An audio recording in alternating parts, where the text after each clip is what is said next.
What's going on, everyone? This is Luke from South Beach Sports, and in today's video I'm going to preview the Miami Dolphins week 1 matchup against the New England Patriots in Foxborough. I'm a little under the weather, so if I sound weird and I sound a little bit more out of breath, that's why. Feeling better though, so I still got to get a video out for you guys. Now I'm going to format this preview video in 3 different parts.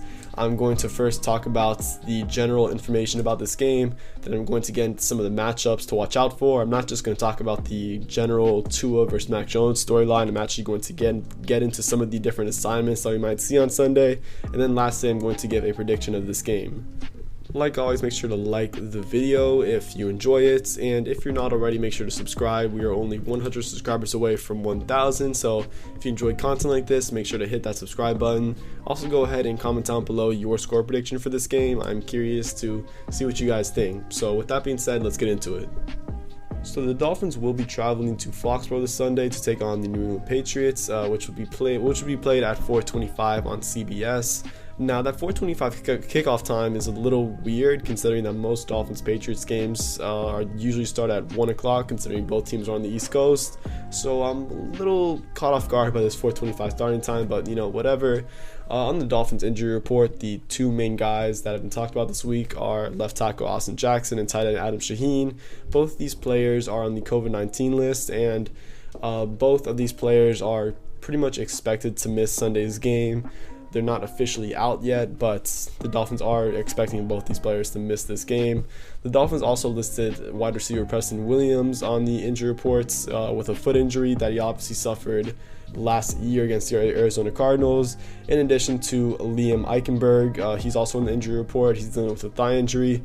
The good thing is that both these players should be good to go this Sunday. On the Patriots injury report, there are 3 players, the first of which is offensive tackle Yadni Kajust, who I believe I'm pronouncing his name right. If I'm not, I apologize. He's dealing with a hamstring injury, and the 2 main players on the injury report are wide receiver Nelson Aguilar, who's dealing with an ankle injury, and cornerback Jalen Mills, who's also dealing with an ankle injury. If Jalen Mills cannot suit up, that would be a huge blow to that Patriots secondary, who are already hurting, considering Stephon Gilmore is out for multiple weeks. If Jalen Mills cannot suit up and play next to JC Jackson in the starting cornerback slots, then that spot would likely go to either Juwan Williams or Shaun Wade, 2 players that you really wouldn't like to count on to be a reliable number 2 corner. But I'm going to transition now to some of the matchups to watch out for this weekend, and since we're already talking about the secondary for the New England Patriots, let's just continue talking about them. So that is probably the weakest area of that Patriots defense. I'm going to get into a little bit of their front 7 and their talent that they have at the D-line and at the linebacker positions a little later. But in that secondary, besides JC Jackson, there's really not a lot of talent in that secondary, aside from Stephon Gilmore, who, like I said earlier, is hurt. At the safety positions, you have Adrian Phillips and the aging Devin McCourty. McCourty was obviously an absolute stud in his prime, and while he's still a quality player, he's aging and it's becoming harder and harder to rely on him consistently. For the Miami Dolphins to win, they're going to need huge games from Tua Tagovailoa in that wide receiving corps. Just because that New England Patriots secondary is by far the biggest weakness of that team. And aside from that secondary, they have a very stout defense. I love that front 7, especially that linebacker unit of Matthew Judon, Dante Hightower, and Kyle Van Noy. That's absolutely ridiculous.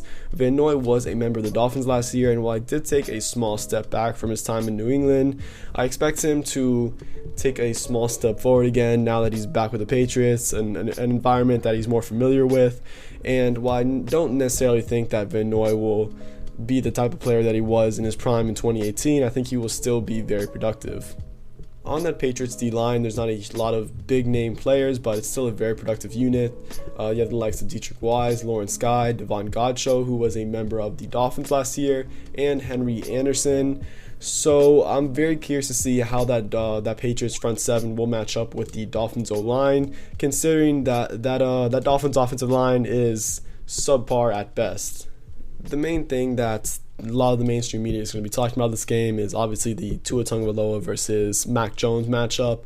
But the matchup that I am most interested for is definitely the Dolphins O-line versus that Patriots front seven. I want to see if the Dolphins can create holes in the running game for Myles Gaskins and Savon Ahmed.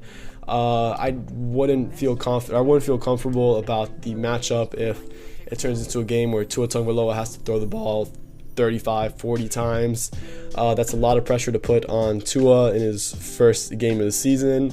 So I'm very interested to see if the Dolphins could create running lanes for their running backs and just give Tua the ample amount of time to throw, because the Patriots have solid pass rushers. I mean, Wise, Judon, Van Noy, those are very solid pass rushers. So that matchup between that Dolphins O-line and that Patriots front seven is definitely going to be a fun one to watch.